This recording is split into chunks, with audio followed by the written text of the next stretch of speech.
Ça a l'air lourd. Qu'est-ce qu'il fait avec cette grosse pierre? Il construit un muret pour son jardin. C'est comme un mur, mais en plus petit. Et une muraille, c'est comme un muret, mais en plus grand.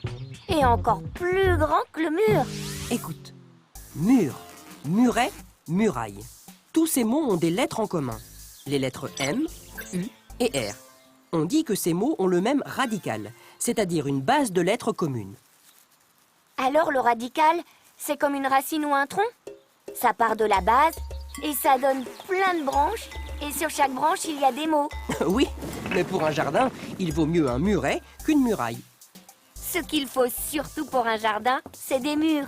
Et qu'elles soient bien mûres pour qu'on puisse les manger. Ah oui, mais là, on ne parle plus de la même chose. Ce n'est pas le même radical.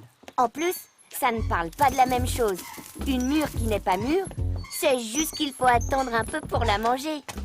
Alors qu'un mur, même en attendant très longtemps, ça ne sera jamais bon à manger. Des pierres et des fruits, ça n'a rien à voir. Eh oui, il ne faut pas mettre tous les murs dans le même panier, sinon on va tout écrabouiller. Un panier pour les mûres qu'on mange Et une brouette pour les murs qu'on construit, quelle que soit leur taille. Muret, mur, muraille. Le radical est composé de plusieurs lettres communes aux mots d'une même famille. il donne un sens commun au mot. Et murmure, on le met dans le panier ou dans la brouette? On le met dans la boîte à bonnes blagues, juste à côté de la boîte à malice. Je sais déjà ce qu'il y a dedans. Plein d'autres mots à surprise. Vivement qu'on l'ouvre!